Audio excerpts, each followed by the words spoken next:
Welcome back to the TBR Podcast. This is Merlin, and he's never seen Doctor Who and heard of it before. I'm Kelcie, and I've seen Doctor Who a million bajillion times. I'm Bree. I've never seen it as well. I'm Brady. I've seen it twice-ish. He can't get down. He's too tall. But yeah, we have a new little member of the family. Another bitch.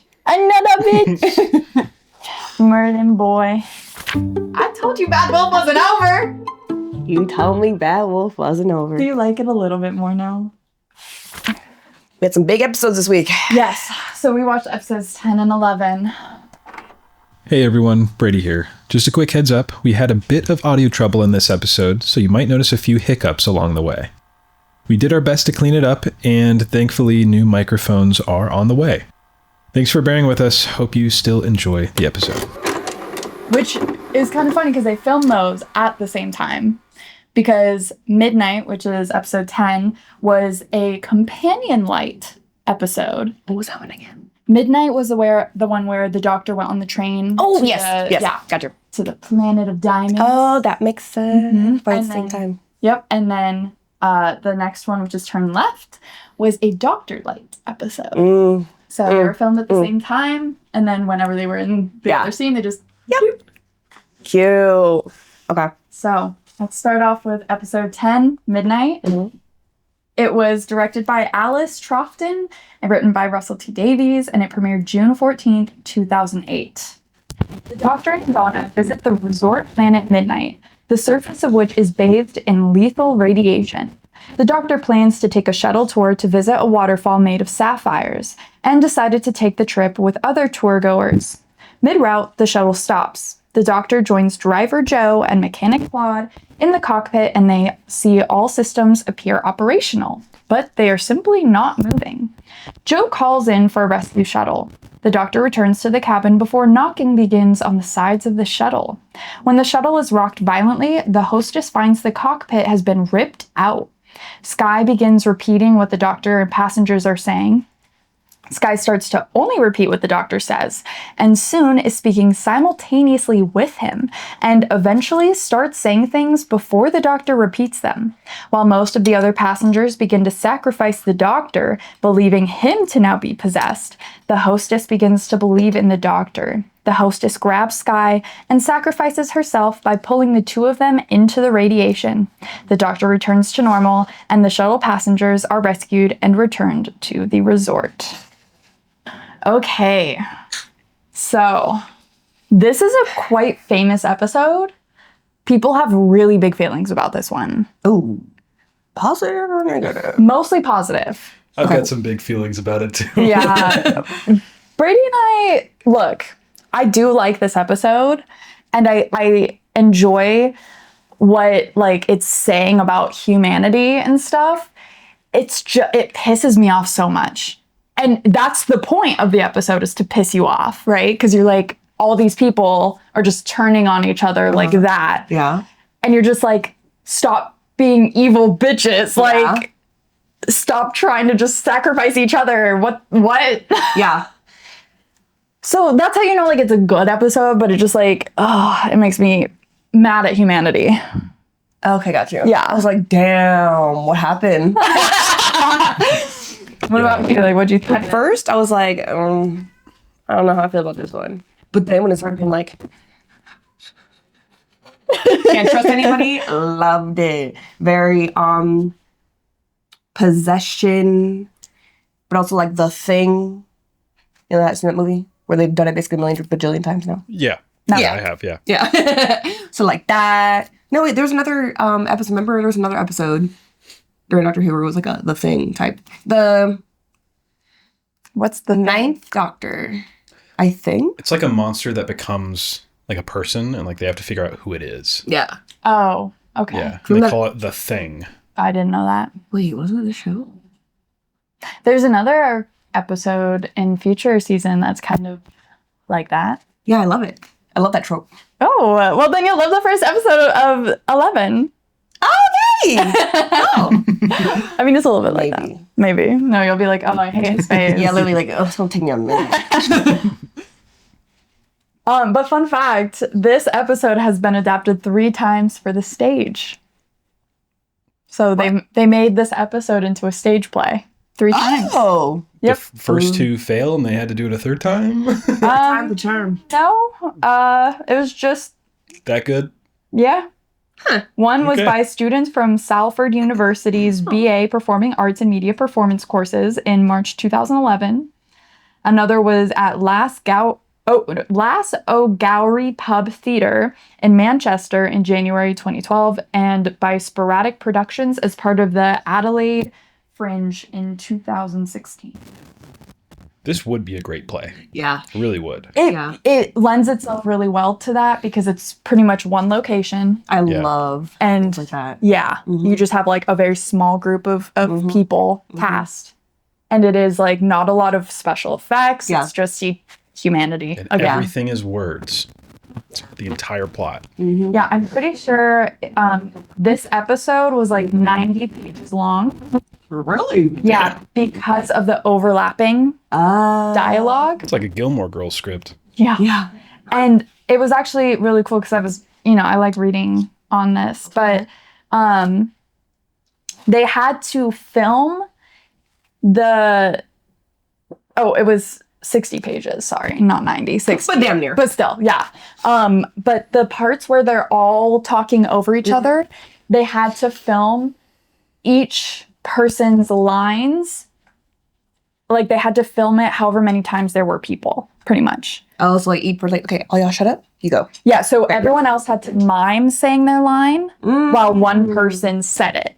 And then they do it again, same exact thing, except now this person has to say their line, everyone else mouth it. They all don't have their own little mics or They do, but like if you know anything about film production and sound especially, it would make editing so difficult. I don't know though why they didn't just choose to do ADR, which is what does ADR stand for again? After I can't remember dialogue replacement. Yeah, it's where after the fact you go into a sound booth and you redo your lines. I don't know why they decided to do it that way, but I feel like that was like think smarter, not harder. I guess. Automatic dialogue replacement. Yeah. Yeah. But yeah, it said that they did that. Cool. specifically. No, that was really cool though. Yeah. That'd be annoying as an actor. yeah. Yeah. Yeah. Mm-hmm. And then also, fun fact, this was the second TV role for Colin Morgan, which is funny that we just introduced Merlin, my new cat. Oh yeah. Because Colin Morgan played Merlin in Merlin BBC. Yeah. So, I was like, look at me. Because she says Yeah. I'm like Merlin, so from my memory, we need to keep watching that. We can watch if I should be offended, let me know. 2 episodes.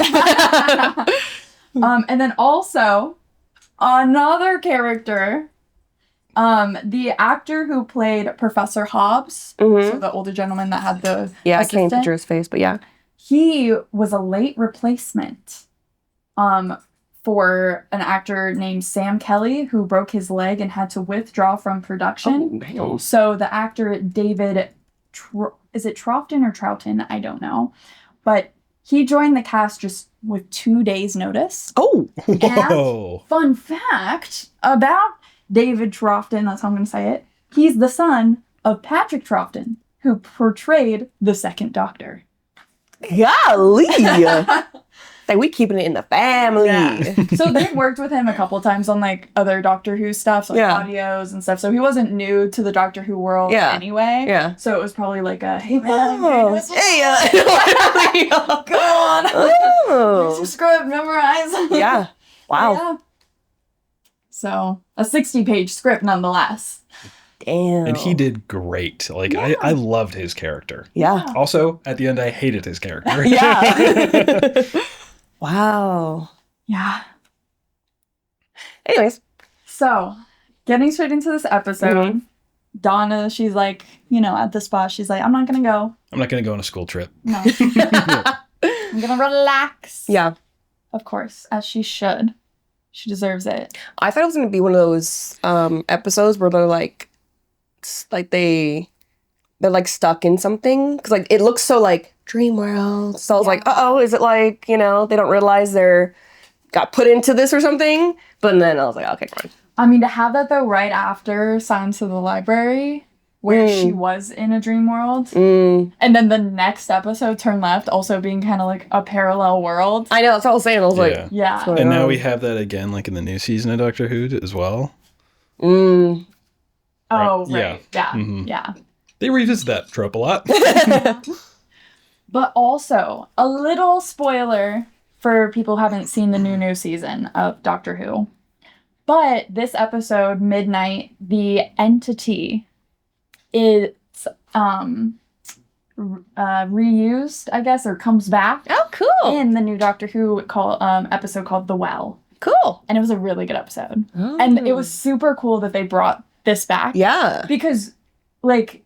Because that's so, like, enigmatic. Like, what is that? What was it? Exactly. Yeah. And you're still left like, I don't know exactly what that... And I was just like, it would not be expected for this alien to come back. Yeah. So I thought that was really cool. One thing I'm confused, though, I mean, I guess we can wait till we get there, but, like, it's this alien, but it's not living, maybe. I mean, alien. But, like, it ripped off the front of the thing. But then when we see the alien, he just, like, came through her consciousness. I was just like, how is it physical but not physical?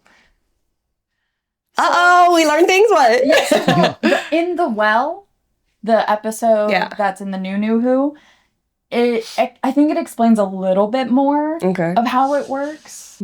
But from what I got from it is that it is a physical thing. Okay. Because when they were in the cockpit, they were like, wait, did you see that? I saw, like, and then it ripped off the cockpit. Yeah. Right. So I think it is a physical thing, but it can manifest itself through the mind. So it's physically outside the train still. Yeah. But it just like... Yeah, it can like mind meld. Okay. And then kind of fuck with people. Yeah. And like kind of like a parasite almost. Yeah. Okay. All right. Yeah. That was the vibe I got. Brady, would you agree? I don't know. Even with The Well, it was kind of confusing because, and I think that's on purpose too. But yeah, I couldn't really. I don't know. I'm just suspending my disbelief for that. Well, no, but I think that's what makes it kind of so scary is because you don't know. Yeah. And like it is more like logical thriller. Yeah, but also like I don't think the cockpit needed to have just been ripped off. Like maybe the people were just dead somehow. I don't know. To me, it should have just been like a what the fuck reinforce the mental thing. Yeah. Mm-hmm. I can see that. And also, it like got the wires inside of the wall and like tore some of the wires. So like it's small enough to get into the walls, or perhaps doesn't need to be there physically to cut things. Yeah. It's like transferring something or Well, I think the thing is too is we don't know what it looks like. So like it could be small enough to be in the walls, and maybe small guy to rip off the whole carpet. Well, maybe there's a bunch of them, and you don't know their strength. All of them built together. That's the one thing. Maybe. Really, that's the beauty of it is you don't know. I just wish it was more just mental. Anyways. Maybe it's like a Power Rangers kind of thing. So this one started out with Donna's. She's gonna stay. And then the doctor gets onto the train, and right away they're told, you guys are going on an alternate route. Yeah. Because there was like a rock formation or something. Right? Like a rock slide or whatever. Yeah. So right off the bat, it's like, okay. Yeah. Just about to go down. She's about to go down. There's no air outside. You cannot go outside. But we're good. Yeah, and you can't look outside until we get to the thing because of like the radiation. So that's interesting as well. They were like completely closed off. Yeah. And then I love that they're like, okay, and for your entertainment. Yeah. And again, like the more I watch Doctor Who and the more that we discuss it, I'm like, there really aren't that many aliens in Doctor Who.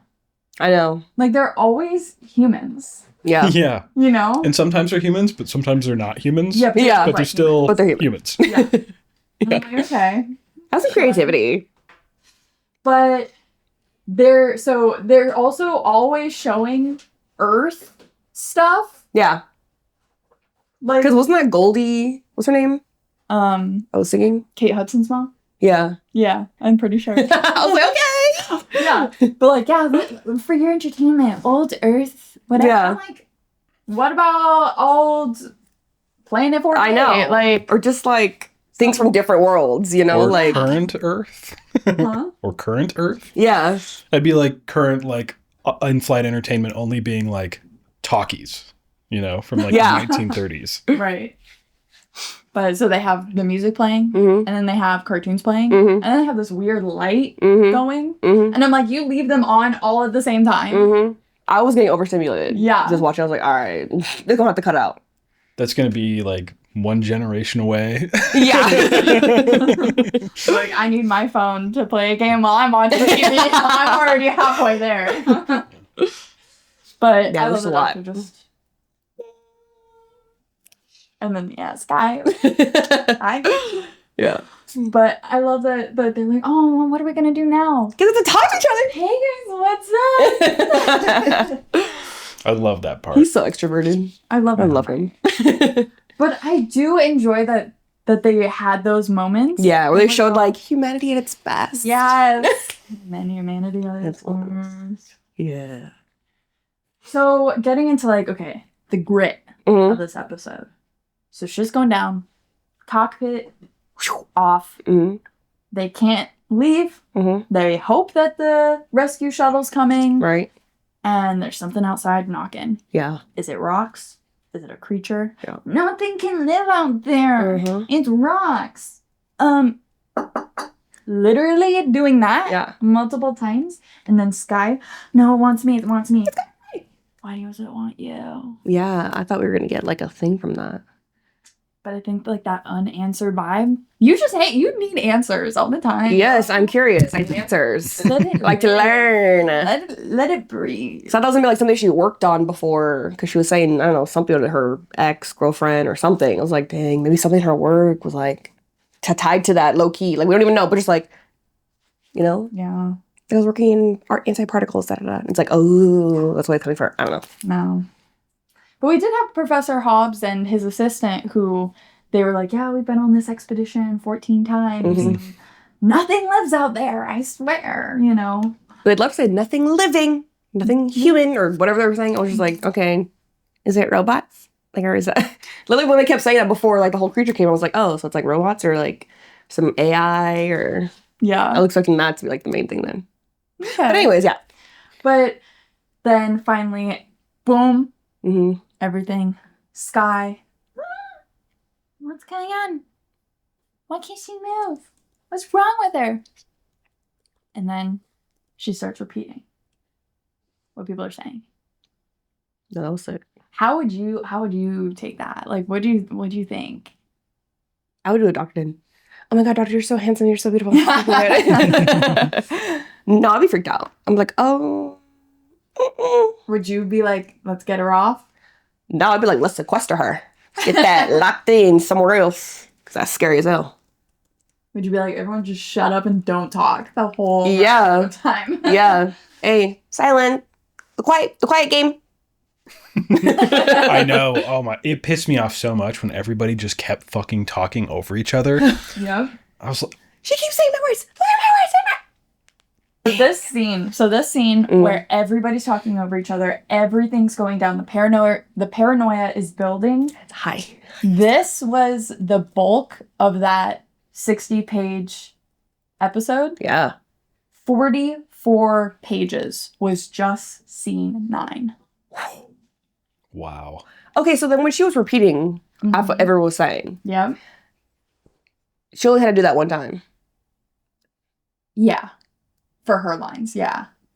But she would have to like mime along with everybody else. That kind of sucks. I was like, dang, her acting's so good. Like, she's such a professional. Like, I don't know. I was like yeah. hyping her up because I thought she would literally have to like do it at the same time that they were all doing it. Oh, well, I mean, she had a mouth at the same time. And she had to listen to their delivery of the line and match the speed. Okay, that makes sense. So Okay, no, okay, cool. I was Yeah. like, Yeah. damn, but okay. Yeah, and also fun fact, so that actress, she was specifically chosen for this role. She'd worked with Davies twice before, and he said that when he was writing it, he was like, low-key, I think I was writing it for her. So I feel like I've seen her before in something.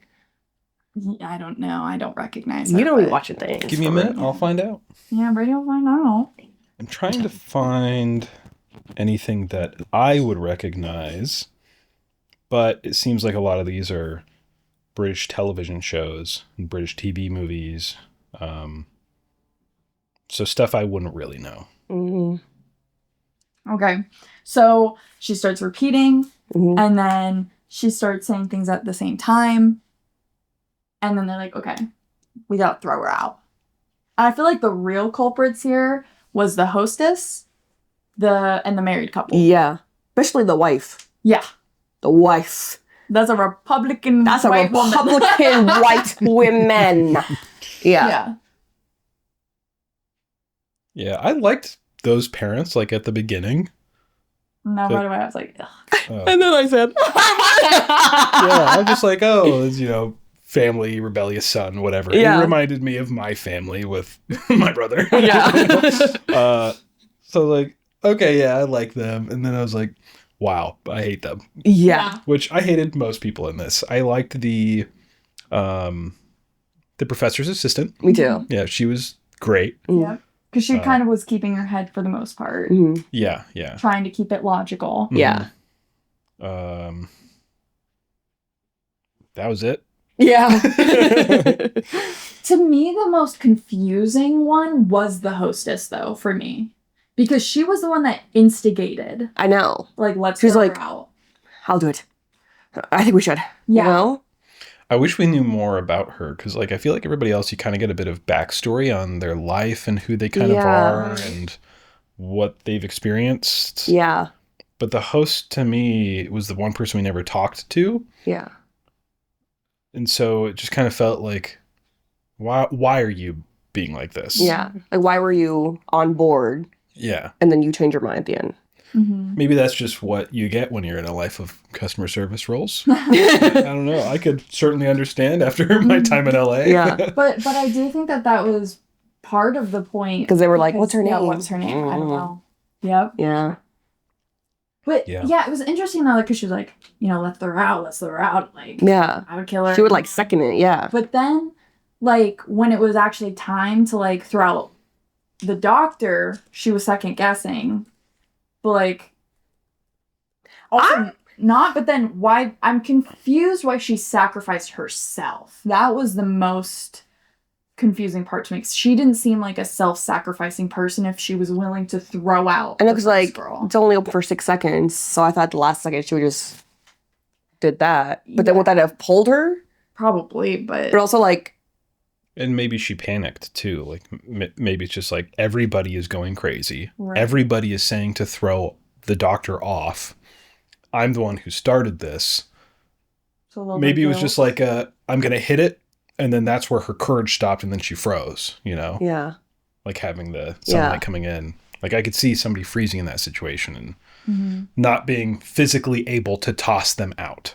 True.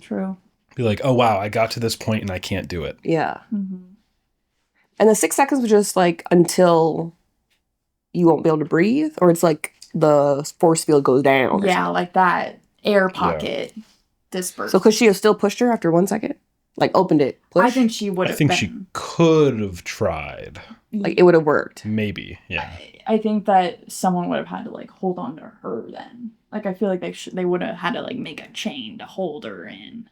Why didn't they immediately fall through then when she was open the door? Because there was that air pocket. And it was like that 6 seconds. That's what I'm saying, would, like, yeah, throw her I in think the- she could have at the first tossed her. second. Yeah, like boom, Yeah. opened it. Could you have just pushed her? Because like But open I it. think she couldn't bring herself to push her. But then she was like counting No, I up to don't- that 6 seconds. Yeah, no, I don't think she Oh. could have. Because they were talking about that Yeah. before, like how that So would- maybe it is like they had to wait that they have to 6 wait. seconds. Yeah. But again, why can't you just push her? Because then the door was still open when they both fell out.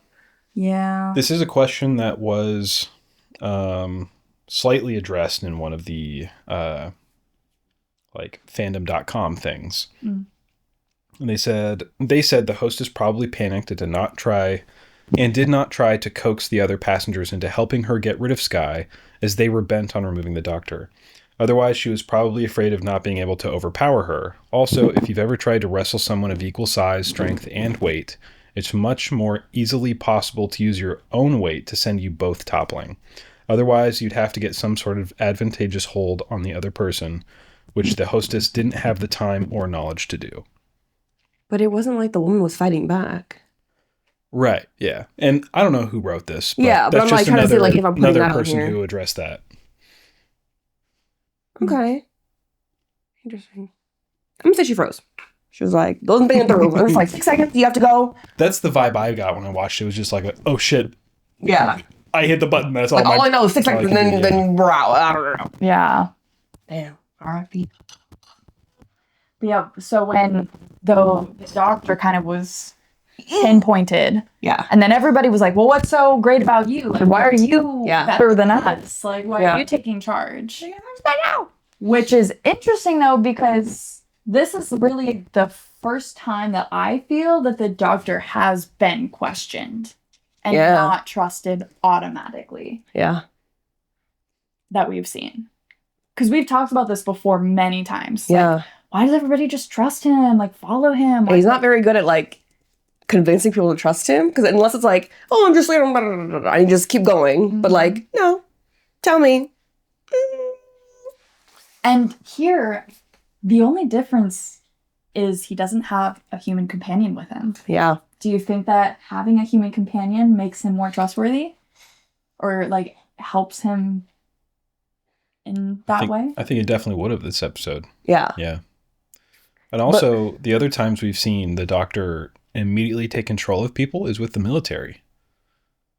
Yeah. So, in my mind, I can't think of, like, any time he was able to immediately rally a group of civilians. You know? Yeah. Because I'm like, individually, like, people just believe him. Because, like, we gotta go, I'm starting smart, da da da. But then, like, if he's questioning, I feel like he doesn't actually have that, like, okay, but tell me, like, all of us, like, be for real. Like, no razzle-dazzle shit. Yeah. He's like, because he's still working things out. He's like, you just trust me, just believe me. So I'm like, damn. You don't have to work on that. Yeah. Yeah. He's so used to just automatically being in charge. So he's like, why should I really? Just because I'm better.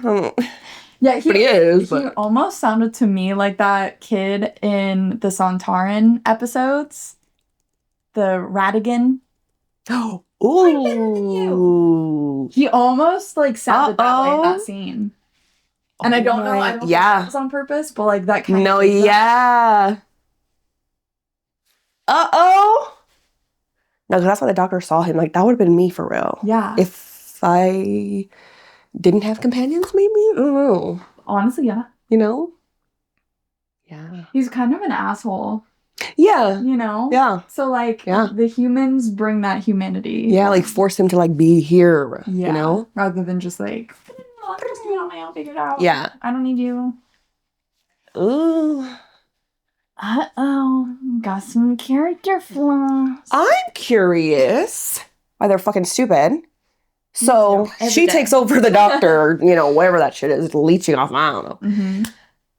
Oh my god, I'm so glad I'm back. That was like crazy. I know, she was acting so sus. Like, guys, no, it's fine. I'm glad I'm back. Hello? Like, why are we not questioning? Yeah, right? Didn't we all have conversations for like an hour before this? Or like, you know? Yeah, I think, well, she didn't really join in. But I would have been like, why are you fucking creepy right now? I think this is where the mob mentality comes in. Oh no, mass hysteria for sure. But I'm just like to believe her. Yeah. They're like, I'm just fucking scared. So like, let's move on. Yeah. I was just like, bruh. And the fact that like, again, she was like saying all these things like that was creepy as hell. And the only one that was catching it was the assistant. Like, but he's not saying it. She is. Yeah. He's repeating her. But then why didn't she do what the hostess said? And I know from the episode, but like... No, but like, could you? Like, really put yourself there. Could you sacrifice yourself? Could you push someone else? I wouldn't have sacrificed myself. I would just pushed her. Well, still, so... but you don't know if you could still save her. But this time, they're trying to throw out the doctor, and I can't stop that. And if I see, like, oh, that's... But he then can't... they might turn against you. But then the doctor will be back in action. Well, you don't know that for sure. Do you guys find it interesting that the solution to this problem was something that the doctor would have never done? Damn. Was it the solution? It wasn't the solution, but it was. Could there have been an alternate way to solve it? Or was the only solution killing it? And killing a civilian. Tossing them Because, out. like, if they had never done that, right? And she just took over the doctor. Why did she want them? Why did she want them to throw him out? If she was using was using the doctor as like a source. So I think it learned all it needed to off of it. So then what did Doctor Boom gone? Next person. I don't think next person. I think she wanted to get to the civilians to where they had, like, she wanted to go to where all the humans were and take over and start shit. I think it learned all it could from all the people, which is why it started mimicking the doctor, because he's the smartest of all of them. Okay. Mm-hmm. She couldn't predict what he would say, but could easily figure out everybody else. No, she could predict what he could say, though. Yes, at the end, yeah. But it took longer. Mm-hmm. I don't think so. Because she was... Then why did she keep mimicking him after Because I think that she saw that they were ganging up on him, being like, why are you the one in charge? And that's when she started only speaking at the same time as him. I feel like she, like, during that, as the mimicking, was like, okay, let me fill out your intelligence and your whatever. Yeah, I think that too. Oh, hot spot. Let me focus here. Yeah. I think it's all of those things. In my head, it was, okay, it's trying to learn. It's trying to learn how these people function, how humans function, how they talk and everything. And then it learned everybody, but it still couldn't learn the doctor. So it kept mimicking the doctor until it got it figured out. And then once it had all that knowledge, it was like, okay, let me get rid of the doctor because I don't think he's easily controlled. That's how I saw it. I like that. I can see that. I'm going to have to disagree on it. Because you're the expert. No. I'm kidding. From, like I said, I don't think that it took longer because she was at the same time as everybody else repeating, going into mimicking at the same exact time as everybody else with him. I think if you're trying to say that there was more to learn from him, so that's why she continued with him, then yes, I agree on that. That's what I thought. There's more to learn from him than there was the others. Okay. Another point that could be made is when you were saying that, Brady, that everybody else is human. He is not. So maybe that could have been another aspect for this creature being like, well, I want humans. You're not human. Let me get rid of you. I don't want another alien. Because you're the one that seems like you could get rid of me. Because you have so much knowledge, or like because you're not human yourself. That's what I was saying, is like it saw that the doctor was a threat. Okay. Well, and said, I'm going to try and get rid of him. Mm-hmm. But I think it was like a culmination of literally everything that we're saying. Yeah, I think we're all hitting the same thing. But I think it's also funny because I don't think the doctor was a threat to it. Yeah, it was like trying to protect it the whole time. Exactly. Right. The doctor's whole thing is like, this is a form of life. Yeah. We need to protect it. Right. Which, like you were saying too, you were asking, like, was that the only way to get rid of it? Was by sacrificing this, like, the human... Sky. Yeah, Sky. And I almost think yes, because the doctor wanted to take her back. He was like, we'll just wait. We'll get, her to safety. And I think the doctor was like, okay, I'm going to keep her in the TARDIS. That's what I thought that he was going to do, is like, I'm going to keep Sky, or this being, in the TARDIS to control and like keep contained and make sure it's safe. You think? That's what I thought. Because the doctor said, I'm going to keep it safe. What is he going to keep it safe here at the palace? Yeah, I think he was going to take it back and like learn and try to be like, where can I put you to like be life, or try to take you out, or find a home. Just like study it to like detach it. But even that, would that have been like for Sky, the human part of this parasite. But who knows if she was still alive? Right. But do you think that like if she was, like imagine being like locked in your body? But like how else could you be free? But like for the way that Brady was describing, like just keep her. You know? I mean, yeah, gotta get her.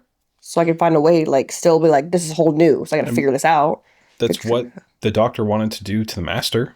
Yeah. Keep him in the TARDIS.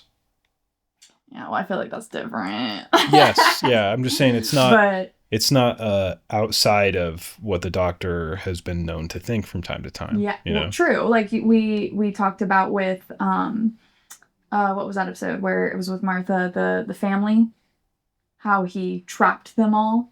Like you have the little girl in the mirror, right? And the boy is the two-parter scarecrow. Yeah, yep. The family of blood or something. Do you think it would have done that to her, to Sky, if you couldn't find a way to detach him? Just, exactly. like, yeah. Put her somewhere. Yeah, because even with those people, it was like there was an innocent person, and then this parasite latched on, right? So like with Sky, it's that same thing where it's like there is an innocent person there, and like we don't know if they're alive or not. And so I guess at this point is the Doctor's solution, which I'm assuming would be keeping it in the TARDIS or something along those lines, a fate worse than death, similar to how it was for that other two-parter. Right. So was the waitress or the stewardess, don't know her name, was she justified and morally right in killing it? I think Sky? For Sky, yeah. But for the new life, I mean, I know it's kind of malevolent, but still, like, right. That was a whole new life that we don't know, and you just killed it. But like, I get it. But like, for the new life as well, I don't think that it would have liked to be locked up with the Doctor. But I feel like it wouldn't have been like, it's not like I'm gonna put you in jail and then just have you sit there. Like, I feel like he would have like studied it, tried to find a way to separate it, put you in a place where you can flourish and become your own like species or whatever. Well, but do they already have, like, are they already flourishing on this planet of diamonds? Or he would have found a way to put her back. Right. That's what I'm saying. Like, he would have separated it, try to like save Sky if that's possible. Yeah. And then like put whatever it is back, you know? And I feel like this also like kind of ties into the Doctor being able to see things in shades of gray rather than everything in black and white. Because a lot of the humans and like everybody on the train was like, this is evil, we should kill it. Yeah.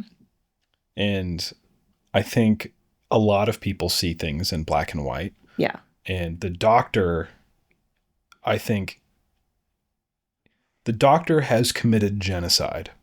One of the worst things that even a nation can do, let alone pin it on a single individual.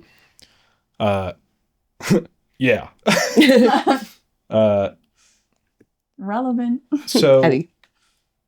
but we also think the Doctor is one of the best people. We love the Doctor. We think he's a great person. And so he is the person who would be able to see if someone is able to be redeemed. Yeah, I can see that. To see if someone is capable of change. He wants to see that in people. Because if he can't see that in people, how does he view himself? Right. So it's such an interesting dynamic to see everybody everybody like come to conclusions so fast. And then the Doctor be like, we have to think, we can't just make rash decisions like that. So I mean, he was even saying like when they first came there and it was like repeating and like everyone gave that's evil, whatever. He's like, this is a whole new species, human life. Like, it has no idea that whatever it's doing could be evil. Like, let's say it's not. Like, I'm a whole new alien thing. I'm in here. I'm just trying to learn and see, try to find a way to communicate. If you're looking at it from that aspect. So like, the first thing, your first like jerk reaction is to kill it. Well, how is that gonna? And that's their first reaction of you. Yeah. So like, oh, you're trying to kill me? Oh, I gotta kill you. Yeah. You know what I'm saying? Which, so like, again, I mean, this life form has experienced coming in, and granted, we think it's a malevolent life form. We think that it's doing evil. The Doctor thinks it could be redeemed. But the humans ultimately decide to toss it back out and kill it. Although we learn later that we didn't. Many seasons later. And it's like, again, that cycle of that we can kind of see today where we commit atrocities on people and are surprised that they become evil or evil. Mm-hmm. You know, it's like, oh, but what caused them to be evil? Right. Why are they malevolent? Why did they commit these atrocities? Because also, like, why is your first reaction were committed to them. That it's evil? You know? Yeah. I mean, we talked about this a little bit in the last two part of the Midnight Library or whatever it's called. Because you had the Vashta Nerada, and it was like, they're killing you because you killed their forests. Yeah. And you took genocide on them. Yeah. You kind of, you know. Yeah, like you took their home away. And so, they're going to like lash out. Yeah, and rebel, response. whatever. Yeah. See, to me, I didn't see that as we're lashing out because you destroyed our forests. I thought of it as you take trillions of books, however many billions of trees in one place. Like it's the most dense forest ever. Of course, there's going to be a ton of Vashta Nerada. And so it's just like, they're just doing what they can. That's like their nature. What they do. Yeah. But they also said, though, like in that episode, they were like, these are our forests. You know, we were born here. Yeah. Because they but I think it's just the trees. Well, yes, that's why they're there, but I don't think they knew that. I think the Vashta Nerada They did know that because they said it. But I didn't think the Vashta Nerada were like, we're doing this because you took down our forest. It was just like, this is our forest. There's a fuck ton of us. We're going to eat meat. Oh, so I saw it the other way. Interesting. At first I saw the Avengers, but I could see what you mean. Because Yeah. I don't know. I thought of it as a lot simpler than the way you saw it. I'm curious how you guys saw that episode. Yeah. Go back and comment. Comment right here.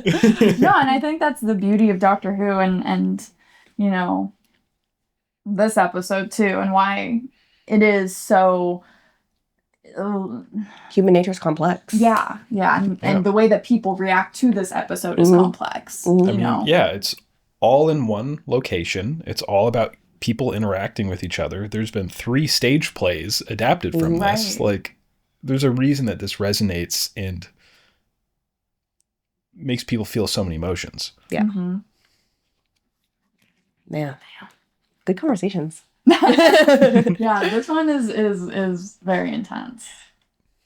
But then he goes back to Donna, and but when he comes back, he's alive.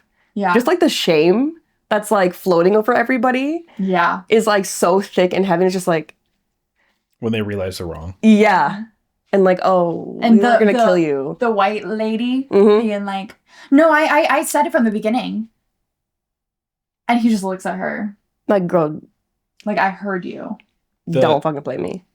Sometimes I feel like silence in a response like that, when somebody says something like that, hurts them so much more than like trying to clap back or anything. But just, even when the doctor was like, what was her name? Mm-hmm. And then nobody saying anything, and the doctor not even following up with a comment, just letting that linger. Mm-hmm. Yep. That, I imagine that must have hit everybody in the heart. Yeah. Because you have that first, like, shame about what we just went through and, like, oh. And not only that, but before we knew anything was wrong, we didn't even bother to learn her name. Exactly. And that second layer of, like, she just saved us all. Yeah. And we don't.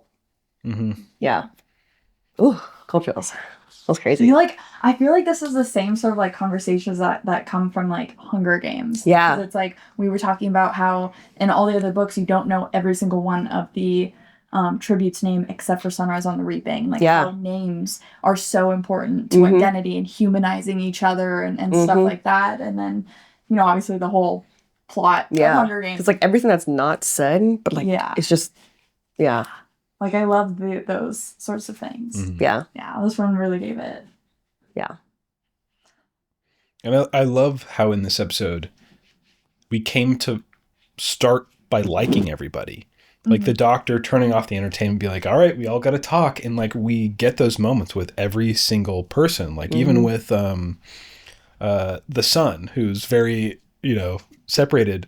We get moments with him where we're like, okay, yeah, he's like opening up. We like him. And even with Skye, where she's very secluded by herself, we start to like them. And I think that's something that Doctor Who can do a great job of, is making us really like people in such a short time. Like even in a couple episodes back with Martha and Donna with the Atmos system, that one soldier who was like traveling with the Doctor, and the Doctor was like, he's not a grunt, he's whatever, because like I grew to care for that guy.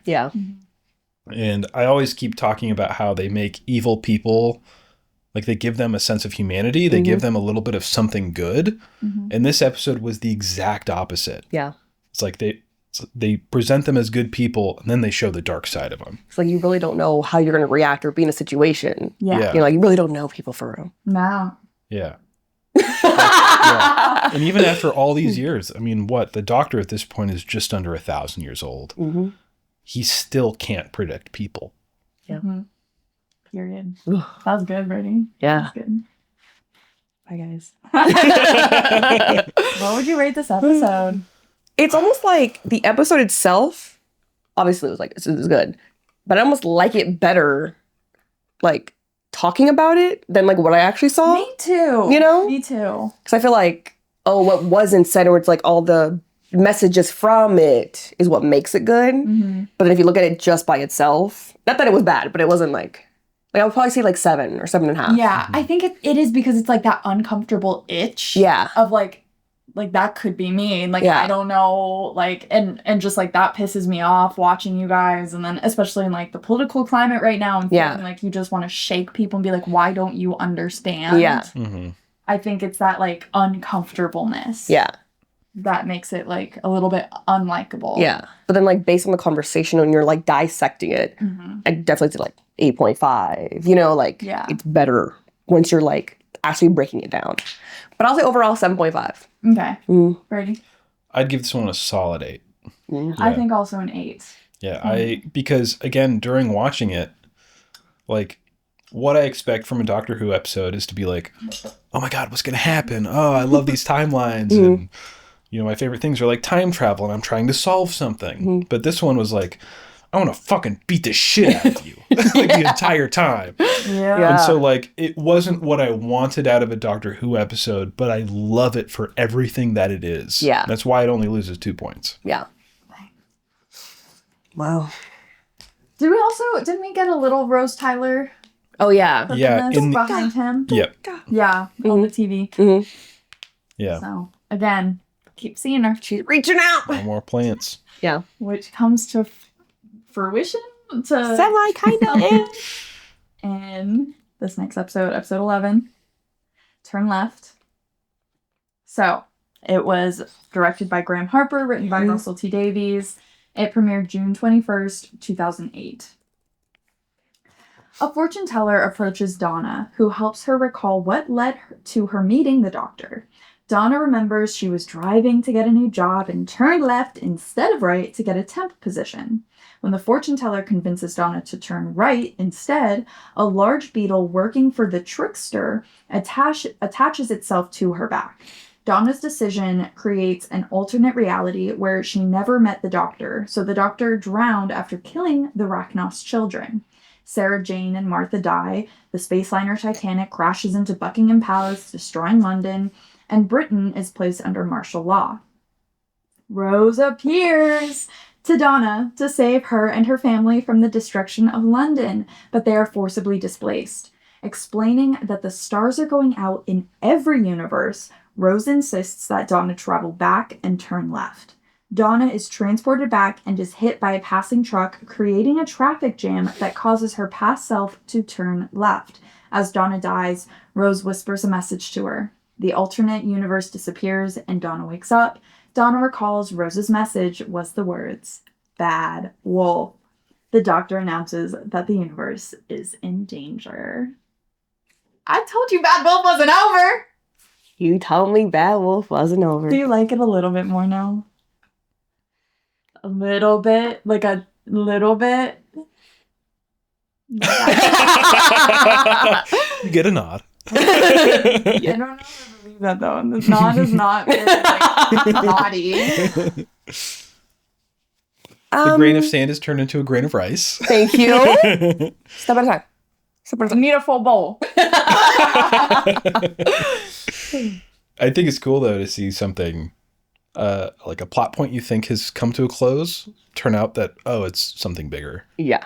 That's cool. Like you That's thought it was because of always this? fun to No, baby, it's for this. Yeah. Or whatever.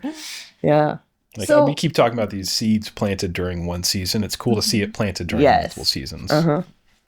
So I just want to say, this episode, look, I get it. Okay. Uh-oh. I like it. Uh-oh. But it has the trope that I absolutely hate that gives me that like uncomfortable feeling we were talking about, like to the tens. It's the trope of like the butterfly effect. Yeah. So like this episode, the movie Butterfly Effect, the second Santa Claus movie, it makes me so upset Yeah. because I'm like, and I know like Doctor who goes back in time and changes shit. I know. But it's very specifically like I saw it, right? I saw You this all say, play out. and you see each change from it, Uh-huh. and then No. the actual timeline is changed, Yeah, but then it all goes back to the way it was. but then not really. It makes me so mad. Yeah. Because I'm like, that's not what happened. No. Like, Yeah. No. Yeah. And then it's always like the bad winning, and you're like, no. Mm-hmm. Or no, it's Santa Claus 3. Sorry, not Santa Claus 2, Santa Claus 3. No disrespect. No, just although I'm not sure the second one either. That's where he like makes his little toy version of himself to take over while he goes home. I think always it been the gradually gets worse after the first movie. Yeah. First movie, solid. Yeah. Yeah. And it's like, all right, good. Okay. And then it's where Jack Frost, he goes back and he takes the jacket instead, and then Jack Frost becomes no. That's not my Santa. But anyway, Back to this. preface that. Yeah. Yeah. I hate that trope. Mhm. But here we are at a Dr. Light episode now. Yeah. We had a Donna Light. Mm-hmm. Now we're at a Dr. Light. Mm-hmm. Which is so fun. I know. Yeah. So refreshing to have 2 episodes like that. Yeah. Yeah. Like 2 sides of the coin. I love that. Mhm. Mm-hmm. Especially right before the finales. Plural. Like, how do you guys describe that? Like I don't know. It pisses me off. I will be mad, and I will be saying that Yeah. in the next episode. We did get our first hate comment on our Doctor Who. What? Oh, they said this is terrible. Oh my God. I'm like, no, literally, like we're terrible, or like what we're doing is terrible, or like Doctor Who is terrible. Please, I need more. Either way, thanks for wanna the rant. interaction. Thanks for the boost. Thanks for commenting. Nah. Print that shit out. Although, where's our people coming and defending us? Nice. Come on. Not terrible. Also, it's not your job. No, but Yeah. anyway. So okay, this had a lot of stuff in it. Like this episode felt like so much. We gotta show you all of it. Yeah. Mhm. So right off the bat, they're exploring like a Chinatown marketplace on another planet Shen. And Donna, she's doing her own thing. Doctor's in the back smiling, laughing, which I'm like, oh, he needs that. It's so bad here. Oh yeah, Yeah. And then Donna's like goes over, and then there's this lady who, this actress. She plays Dark Materials, the Angel. Yes, she does. She's also in Silo. She also plays Silo. And Yeah. she also has been on Doctor Who before. She played the Master's assistant. What's her name? Chanto, Chanto. yeah. Yeah. So she. Yeah, played while we were Chanto. watching, I was like, is that Chanto? Yeah, Chipo Chung is the Aw. actress. Love her. So, they do that a lot. Yeah. They do a lot. Keep in the family. Mm-hmm. So the fortune teller's like, oh, come in, go get your fortune told. And I was like, no. It's thank free for you. redheads. Okay. How are you not suspicious though? Come on, Immediately. Donna. Yeah. Come on, girl. Yeah. Whatever. Right. But especially after the whole library one, I don't want to know my future. Not that it's going to be real in my head at the moment, but like, Which is, I think, like, what, at first she was saying, she's like, no, I don't need to know my future. But it is free. Yeah. Honestly, that would probably get me too, though. Yeah. I've never done my fortune told, and I want it. Even if it's fake, and I know it's fake. But Let's do it. It'll be fun. I know. Yeah. Anyway, Donna goes in. Give me your hands. And then starts saying, like, oh, like, you have a man in your life, a very special man, but the best man. Obviously a doctor. Yeah. But she's like, how did you meet him? What choices led to meeting him? And then she's like, remembers, we see the little scene. She's in the car with her mom. Oh, no, like, you know, temp position, whatever. Like, you just want a man. Well, you know, it's the only man. Yeah. Whatever. Her mom being a bitch. Yeah. Which, love her. As usual. Again, their dynamic and everything. Oh, yeah. I really feel this episode, like, seeing how Donna, like, her journey into who she is in this parallel universe if she, like, never met the doctor. Yeah. Again, sort of thing. Yeah. Like, well, never met him to begin with. And then, like, seeing her, because we've talked about her growth. Yeah. And how, you know, she has really come into herself, has that confidence that she was lacking before. Yeah. And it's, like, really interesting to see, like, where she would have gone. I know. No, please. So, we find out that the job choosing to turn left, that was a thing. So, she kind of gets transported into this parallel universe where she turns right. Yeah. And so this leads to, like, her getting the job there, being successful, and then she's out drinking with her friends. One of her friends, you have something on your back. What? No, I don't. What the heck? You have something on your back. And then everybody outside, what is that? What's going on? It's a star. It's a web. And then, uh-oh. And then, and then, shh, hello, no. The doctor is dead. We see the body. I'm like, no. Oh. Now here's my problem with this. It was too. Was it too? Yeah, it was too fast for him to regenerate. How long does it take to drown? Like because, 7 minutes. Look, if you've seen Classic Who, you know this man has died and come back to life. It don't matter. It don't matter. Yeah. But here's my theory. Okay. If we go back in time, right? Okay. This is the episode. This is the Christmas special. Yeah. Right after he lost Rose. Yeah. He just lost Rose. And in that Christmas episode, he was going a little overboard because he just lost her. And it was Donna who talked him down. Yeah. So my theory is that the doctor wanted to kill himself because he just lost Rose. And he didn't have someone to protect.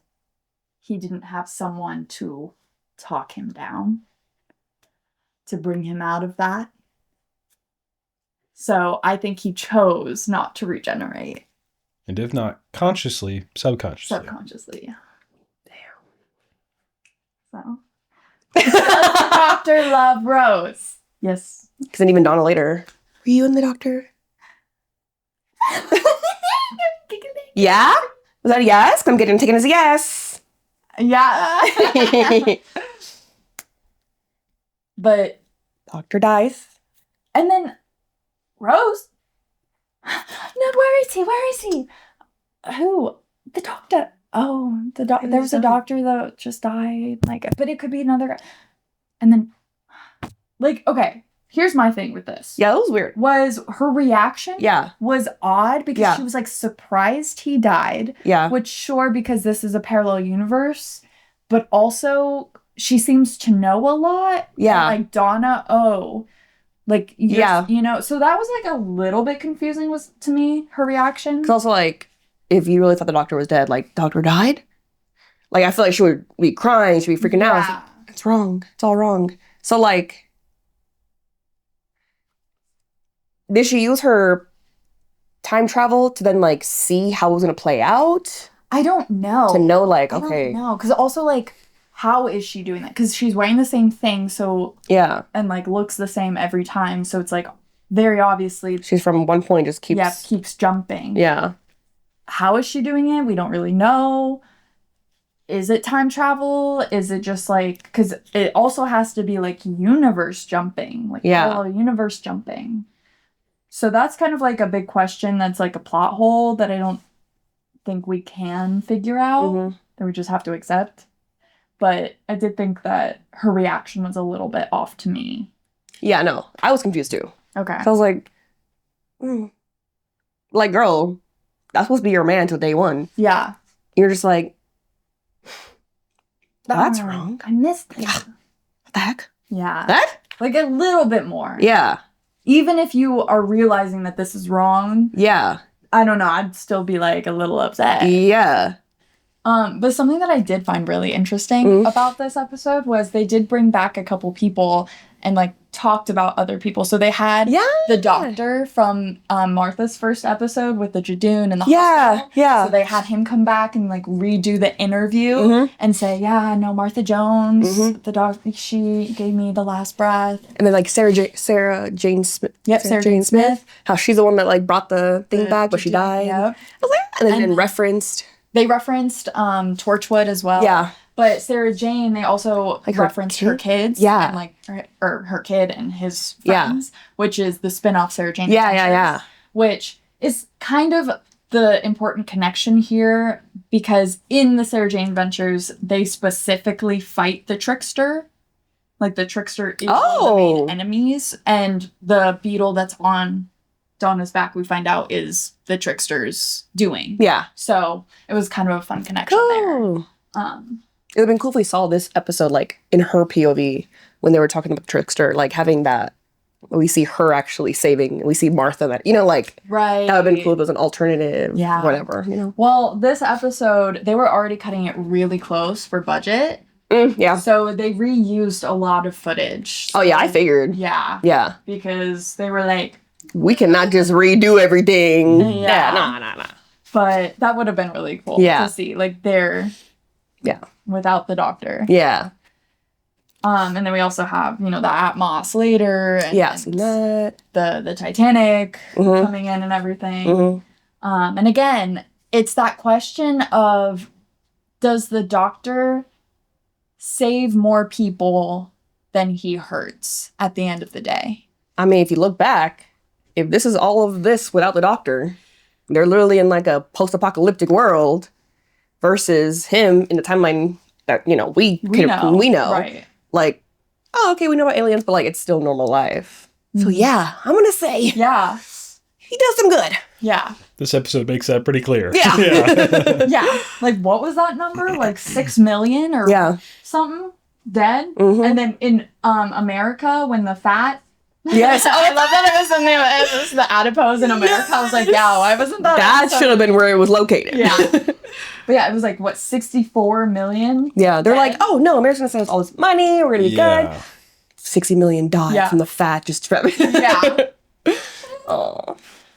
And then I thought it was interesting that they had a reference to, is it World War II? II. Thank you, World War II. I asked Brady because he had a whole era where he really enjoyed learning about world wars. Oh. Right? I just bought the disc set of Band of Brothers. Oh, there you go. He's still in it though. Yeah. But no, Holocaust? Are you talking about the labor camps? Yes. Yes, that was the Holocaust. Yeah. No, yes. I never know if which World War. Yeah. No, it's two, Yeah. What was World War One? What was that one? World War I was the assassination of Archduke Franz Ferdinand. Yeah. And that's why I don't know that one. Who is that man? He was the French? Archduke of Austria. Right? Oh, Austria. Yeah, and... I need a... Austria! My history. I forgot that's a real place. So... all of this is going down, and it is really interesting to see this alternate reality of how everything goes down and how even though the doctor's not there now, how the people that he's touched are there stepping up, like Martha, I love Sarah that. Jane Smith, and well, he didn't mean Martha, but whatever. And then Torchwood. And you know what's kind of sad though is like, you know that, so even though all the Torchwood team is dead, that Jack, he's the one on the thing, but he's gonna live because he can't die. Because he thinks that Jack is on the planet. I forgot, like, what were they trying to say, like, what happened to him? He's on the ship. Like, he was the last, like, I think they were fighting the Sontarans, and it, like, all the team died, and he was the last but he was on there with them. And he was the one who was able to get the atmosphere. Oh, yeah. But dang, still. But, like, he probably was on there when it blew up. Yeah. But, like, he's still alive. Died. Yeah. So, that's kind of sad. Yeah. But, again, it would be worth watching Torchwood and Sarah Jane Lee, very worth watching at this point if like you haven't already, as you guys. We don't have time. Yeah. But they do come into play again later. So like Torchwood and Sarah Jane? Yeah, I figured. But do we ever like see them like on I don't know. What's it called when they do that, the crossover episodes? Yeah, they do that. Martha is on Torchwood a couple times, and no, but like start with Sarah Jane, like, you know, like if they're on the same like channel and they're the same kind, where they're like, watch this when it starts here, and then you watch on this season, then you like. Did they ever do that? Like, no, I don't think so. Oh, that'd be cool. Although, I mean, there's like. But like it's the same, you know? Yeah. I mean, like, you have timelines that like start adding up where you're like, oh, the doctor is like in this Torchwood episode, and it's like specifically after the episode of Doctor Who that's here, but like you don't need to watch that Torchwood episode to know what's going on, sort of thing. I guess that's the same. Yeah, I'll say that's it. Yes. Yeah. Okay. But not like typical. Ball. Yeah. And it's been a long time since I've watched. Yeah. But yeah. But I do think it's worth watching. It's fun. They're fun. But yeah, so they have like all the non-British citizens going to these labor camps, and Wilf's reaction to that, because he knows that freaking scene. Where are you going? Oh my God, original labor camps. Doing what work? That character, just sewing and stupid. Like my beautiful girl, like, and he's trying to keep up, like, and then with the dad. Yeah. But also, like, I almost didn't like Donna's reaction to that. Because, like, why are you acting like you're a child? I think the whole thing is that Donna's supposed to be kind of not dumb, but, like, she's clueless to the world around her. Yeah, but I feel like, I guess so. Because, like, she never read a doctor and then grew and learned. But I was just like, girl. There's no way you're that out of touch. And the way he was like, oh, my sweet little girl, you're fine. Like, I feel like you would talk to a child like that. Like, I think that's him, No, not on him, but just, like, it felt weird that Donna wasn't this, like a little aware. Yeah. But, like, nah, I get it. But that shit hurt. And just, like, all of that, all the scenes in that house, and, like, when they're, like, making noise, singing. Yeah. And she's like, I'm going to kill that man. And then Grandpa pops out. and then now they're all in there. Like, it's so funny. Yeah, I love that. Yeah. You have to find the good moments. Yeah. You know, like, life can be so horrible, but that doesn't take away humanity. Yeah. You know? But then you have that scene. Oh, it breaks my heart. The mom. Oh, just, she like, checked in the depression. out. And she's just staring. And Donna's like, yeah, I tried to get a job with the army, but they said I wasn't qualified. I guess you were right that I am a disappointment. Yeah. And she's just, Ugh. But also, like, woman, you're not that old. You can step up and get a job too. The fuck? But also, like, what jobs are there? Yeah. You, like, they're literally, society is crumbled at this point. The only jobs I feel like would be the military. Yeah. But also, like, why are you always putting on Donna to be, like, the breadwinner of the house? Right. Girl, you're able. Yeah. You're not old and like, like, you can't get a job? Still don't fuck with the mom, don't care. No, but again, I love that we get the family. Yeah. And that the family feels Complex. so important. Mm-hmm. Because again, that was what we were missing with Martha. Heavily. Yeah. Because even though, yes, they were in the finale, I still wasn't vibing. It wasn't like this family or Rose's family. Like, yeah. So, again, just something that they needed to remember. Yeah. And take notes. And I don't know, Brady, if you have anything to say there. For what part? For the family or anything. Or those scenes. I think the mom did it, like, portrayed depression really well. Yeah. I think that's something that all of us could relate to and like see that in her. Like, wow, that's really authentic. Yeah. And if you couldn't, look out for those signs in the people you love. Yeah. So, Donna goes back out, finds Rose. Mm-hmm. Rose tells her, "You're gonna die. Like, you're gonna find me again. Oh, that old telescope of your grandfather? Yeah. Go look." And then they see stars are going out. Planets are disappearing. What is going on? Yeah. I don't know. I don't know. Talk about the bees darkness. Again. Yep. It reminded me of when they went to the end of the universe and like with the master and all that kind of stuff, where there's like no stars or anything. So yeah. It also reminds me of a future plot story where the stars are going out again. Again. Stars are always going out, I'm telling you. Feels like it's a big deal, but not really. Yeah. Damn. But Rose tells Donna that she is the most important woman in the whole universe of creation. Do you guys think that's in reference to the plot point of just this episode in saving this parallel universe? Or do you think it's something that we haven't seen yet? I don't know. I can't answer that question. Why not? Because I can't answer that question without spoilers. She knows if it's not. Yes. I know. But I think it's probably both, because like your point is we need you to write this, and it's only you that can write this. But also like, so when it's right, when shit goes down, only you are gonna do something that's like gonna save everybody, you know? I'd seen Doctor Who. Yeah. But also like Rose, we're in this new parallel thing. How do you know that one? I know, right? Yeah. I was like, how does she know in 3 weeks? Yeah. But like, is she not coming back in the right timeline order? But also, if she can hop universes, why she just like, let me skip that one, just go back to the correct one?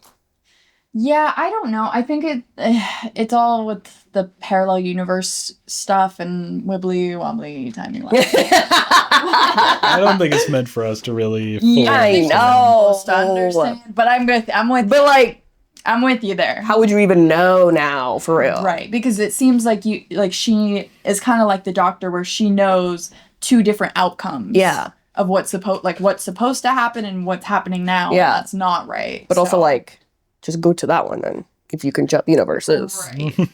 Yeah. Visit your own. Well, Rose. So obviously the whole thing was like, oh my God, Rose is here. Yeah. Like, actually. So it was like a secret, but it was planned. It was always planned from the second series. So the second season, they had already planned to have her come back, and they made her make a pact with them that she would come back.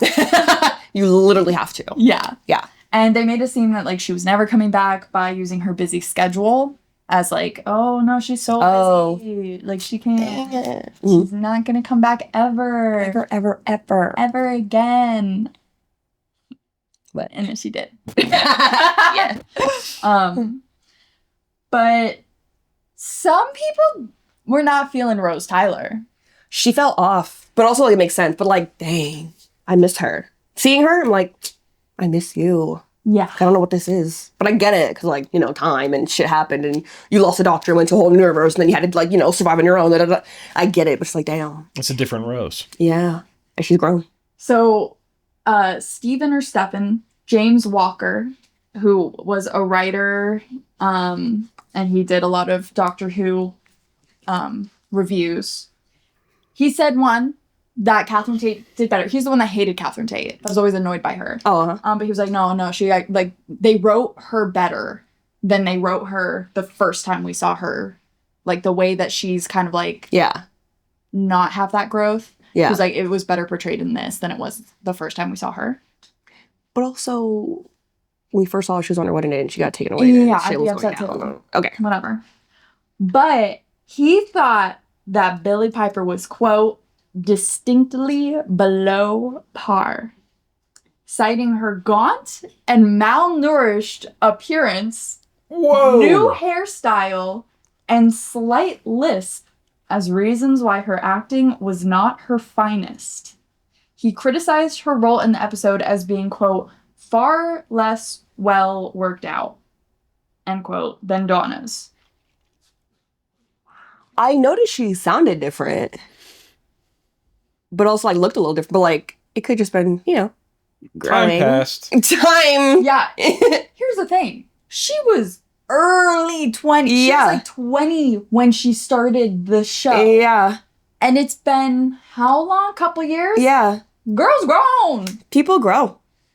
Literally, they age. And I did not think she looked malnourished or gone. Malnourished or gone? I don't know where they got that from.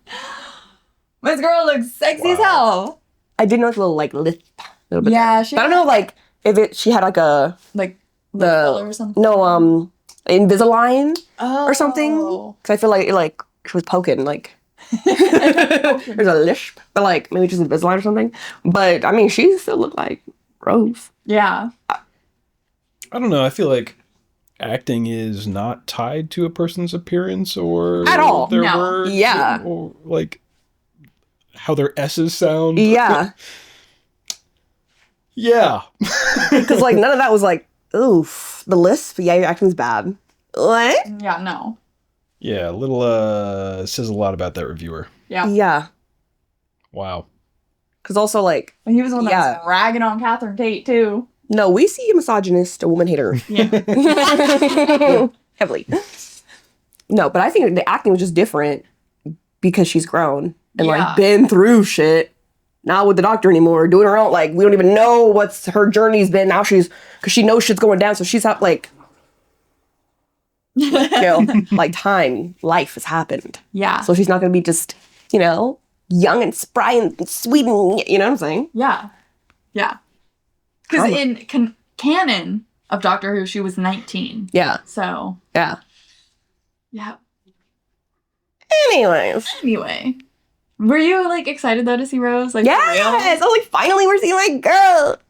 And I see she was, like, bringing the essence of the Doctor. Yes. It was, like, kind of taking charge. And I love when, the military is now, like, no, don't salute me.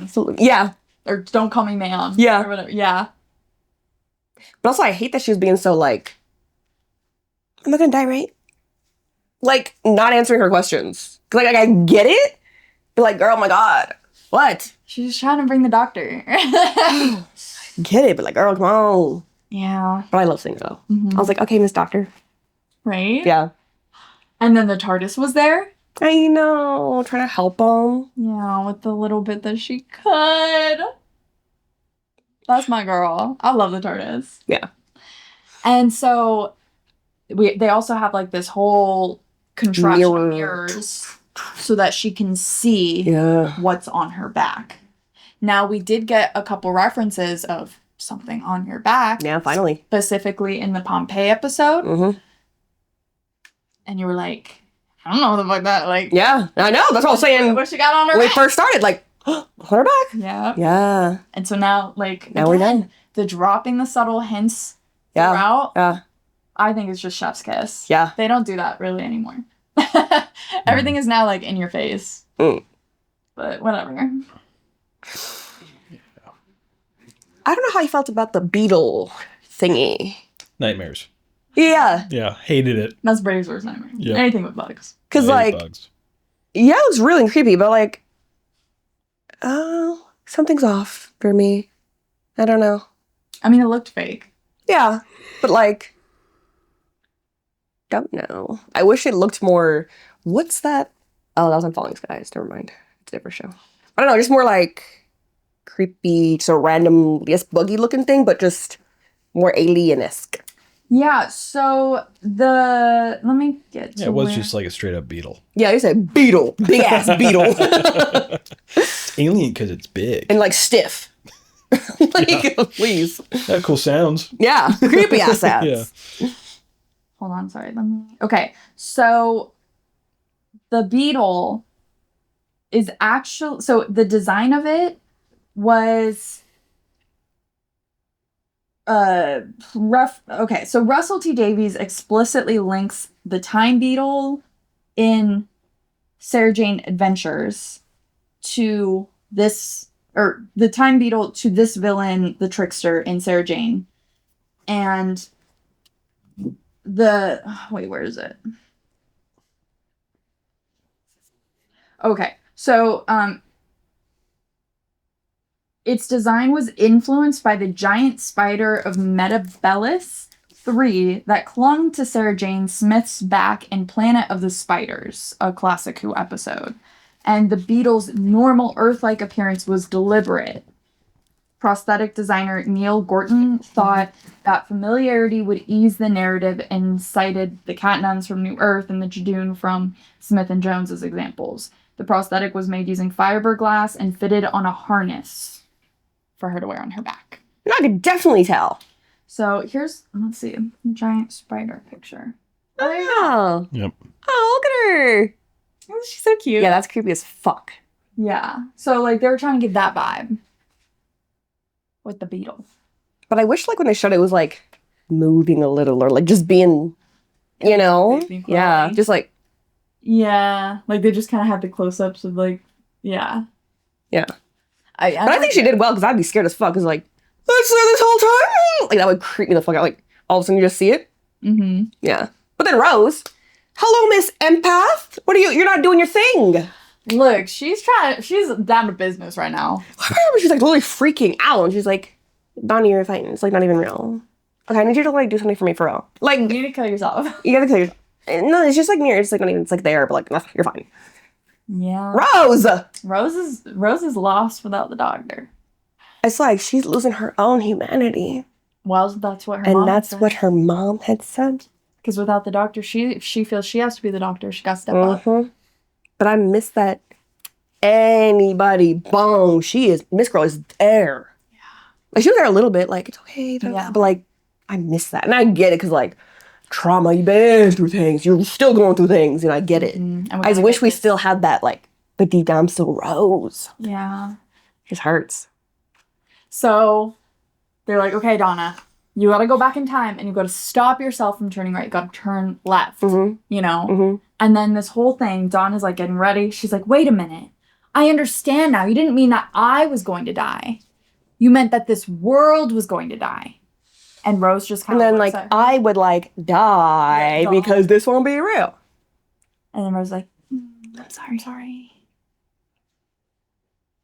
No, because when she was saying that before, like, you're gonna die, I was like, oh, okay, because, like, you're the best. Like, pop out You of know. distance. But then when she said it, oh, because you mean, I was like, why are you saying it? Oh, shit. That's not what that means. Like, now you're actually gonna die. You have to die. You have to throw yourself in front of a fucking bus. Yeah, and she does. But again, like, even though Donna has not met the doctor in this Mm-hmm. rendition of herself, she still Yeah. took charge. To know this was Donna from that wedding type, like, Yeah. this is her. This She always had it in her. Yeah. I think she needed the confidence that other She needed to people, go through shit. You know? Mm-hmm. Because you did have Rose tell her, like, you're the most important woman in all creation. Because, like, throughout the episode, she's like, I'm not special. I'm literally nothing. I have no value, no worth. Like, which is how she felt Yeah. before she met the doctor as well. yeah. And then she needed someone to just tell her, like, give her that boost. Wasn't it? Oh, yeah. And she's like, the doctor thought you were special or Yeah. something like that. Because, like, why me? Why would he Yeah. choose me? Like, because he knew. I'm like, girl. Yeah.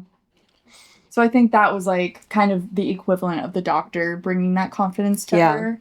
And then she was able to, like, okay, you know what? End of the day, gotta I do what have gotta worth. do. Yeah. I know I can step up. Yeah. My gal. And then, boom, Rose is there when she's Dawn's Yeah. dying on the street. Yeah. But Rose whispered. And I was like, 2 words. I was trying to say, like, what 2 words? Because, like, my first thing was, like... Brady said, what 2 words? Like, Rose Tyler, but, like, that... No, obviously that's not it. So I'm like... I did forget about Bad Wolf until they said it.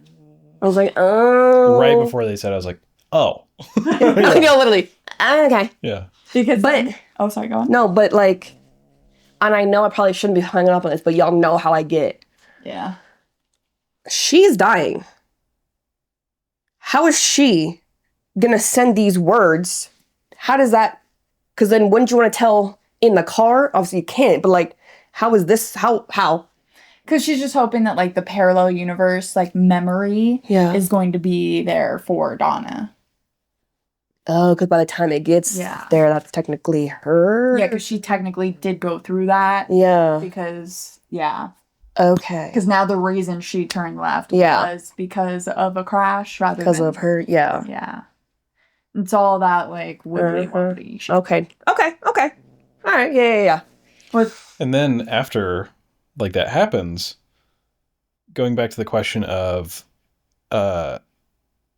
is this because of what happens in this episode or what will happen? The fortune teller, it's like, what will you become? Yeah. It's like, what are you? Who are you? Yeah. What are you gonna become? Become? No, I was looking at that too. As if she's not that now. I mean, she already foiled your thing. Because right, and then she said, "You're gonna be the most important in all of creation. What are you gonna become?" She's gonna become the most important woman of all creation. Because giving a rose at the last line? I don't know. The first line. Finale? Yeah, where it's like, she took the when she took the time vortex. So is Donna gonna... But it has to be even more than that. What could be even more than that, though? God. She becomes... Is real. And she becomes it. I have no idea what I'm saying. All of creation. I guess it makes sense. Because, like, whatever's happening, we're shutting down the world. Everything. Mm-hmm. Shut it down. The bees are disappearing. Planets are disappearing. Universes going down. So Donna is gonna save the day so that everything don't get destroyed. Mm-hmm. But how's she doing that? I don't know. How's she doing that? How is she gonna do that? Because it takes her a minute to remember. Mm-hmm. And she goes, "Doctor, there was a woman." It's like, what? It was just a parallel universe. Like, that's so weird. Like, first the library, now this. Like, something's going on with you. And she was like, no. Like, this woman, she said something to me. Like, well, what did she look like? Oh, she was blonde. What was her name? Sorry, what was her name? And she's like, I don't know. Like, no, wait, she told me something. What did she tell you? He knew. Mm-hmm. Bad wolf. And then he stopped. And then all the actual, like, Chinese, I don't know, the Chinese or whatever language, now it's just bad wolf, blah, blah, blah. But then when you think of it, sorry, I know we're not supposed to focus, but, like, they would have already seen all that. Yeah. But I know. But just, like, But yeah. Because then was that Rose, when she had it? Is that what she had did too? Yeah, right? Yeah. Wow. Bad wolf is bigger than you think. It's like a warning. What was going down when she took in the vortex? What was happening then? The Daleks were, the Daleks were attacking, of course.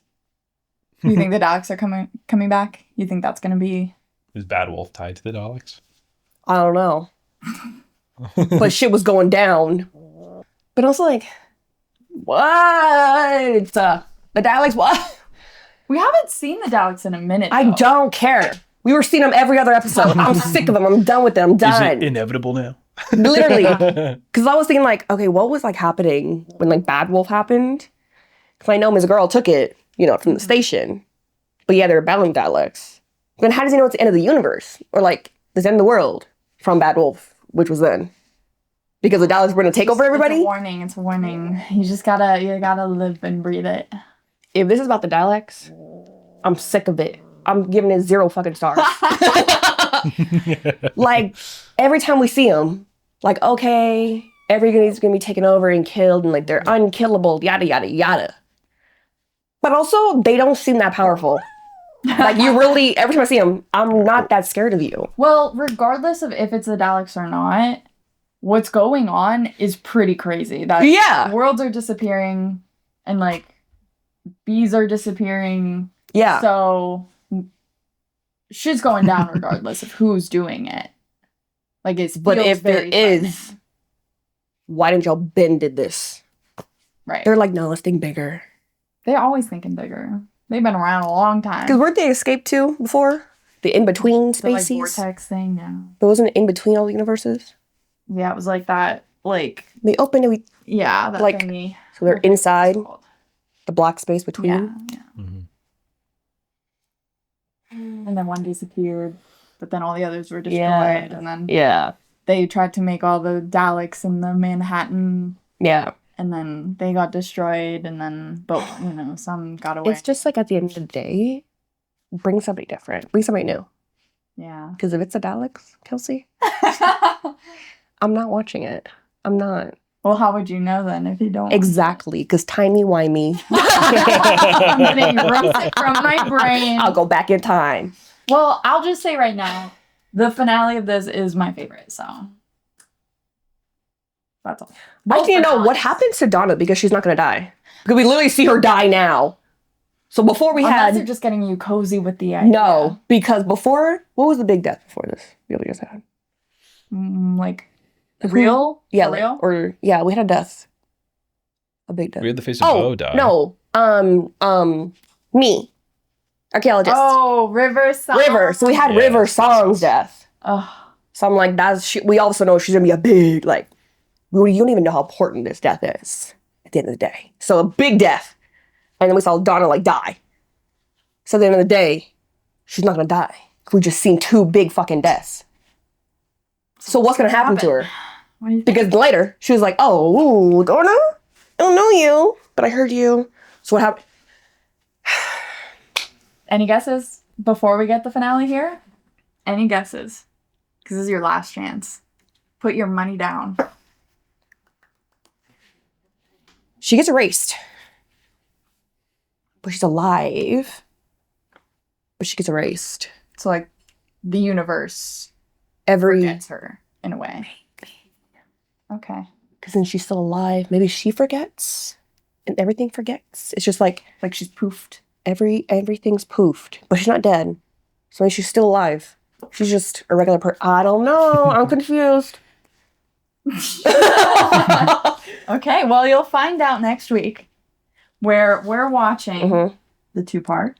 Is this like the finale of the series before the, right? No. The last two. No. It's the finale of the companion. But like. And then we get Christmas special. Yes, but like this is the end. And then we Another get special. Another special. Yeah, Another another special. But like all the rest Another are special. special. Like I know it's part of it, but like those are just specials. This is the end. This is the end of the. Well. No, you're not hearing me. Too specific. Just literally. No, I'm with you. 13 episodes. These are the last 2 of just this series. Yes. Okay. But it's also not. But like, no, Because not it's a story-wise plot and plot point. None of that. But just series 1, 13 episodes. Yes, there's Christmas specials, but like that was the end. Here. Yes. Okay. Yes, because after this there is the Christmas special, and then we have so Christmas special means it's the 1, end. 2, 3, and 4. Yeah. And I know all those tie into this. Like it's still the whole series, but like I just don't understand why they did that. No, I might be mad. I'm already mad. But then that finale, oh man, that one gets me. But yeah, so we're watching the 2-part finale. Okay. So episode 12, The Stolen Earth, and episode 13, Journey's End. Did we hear that? Journey's End? Mm-mm. Did we hear that title? Mm-mm. I don't think so. But what do you think we'll see Rose again? Absolutely. Do you think the Doctor and Rose will reunite? Yeah. Because she's been trying to get back. Like now it's like finally we're back because shit's about to go down. Finally I fucking got you, Doctor. Now do you think Rose is going to die? Yeah, because you haven't even been thinking about that, have you? Like, what happens to Rose? Because do I get my death? You think? I mean, what happens to the Doctor? The Rose has to go back to her universe. Because I'm really just putting on his Dark Materials where it's like, you can't really survive in a different universe. So I feel like at the end of the day, she's like, I actually have to go back because I'm literally about to die if I keep doing all this. Okay. I don't know. So she has to go back. Oh, and it's like tore apart. Like we're together again. Yeah. And then Donna, forget. I don't know what that, like, erased? You're just gone. But, like, you still have that, because technically, but, like, I don't know. Something there. Yeah. The doctor? Donna saves the day, but the doctor's gonna have to regenerate and die. But then for this series, though. Right. For this. I don't know. I know. Okay. Oh, really quick. I rate this episode. Yeah, what do you rate this episode? 7.5 as well. Yeah, 7.5. I'll give it a 7. I don't like the trope. Oh, yeah. Yeah. But I liked seeing Rose. Rose and Donna! Yeah. And I liked seeing them together. That was kind of fun. I can always see them, like, actually together. Yeah. Like, you know. For real. For real. So we'll see you next week for the 2-part finale. And then we'll have the specials. And then we'll have our ranking, including the specials. I was going to ask that. Cool. Yep. So follow along. Again, if you forget what we're watching, on our Instagram at the.tbr.podcast, we have the full content calendar so you know exactly what episodes we're watching and when. So check that out. Don't forget to follow there and follow us on TikTok, same at, and hit that subscribe button. Comment all your thoughts below because we truly do love looking through and reading them and hearing what you guys thought of the episode. If you agree, disagree with us and our Let me know thoughts. how close I am. No, don't. No spoiling. And we have a bunch of new people watching us, so hey, glad you're here and joining us. And we'll see you guys next week. Bye. Bye.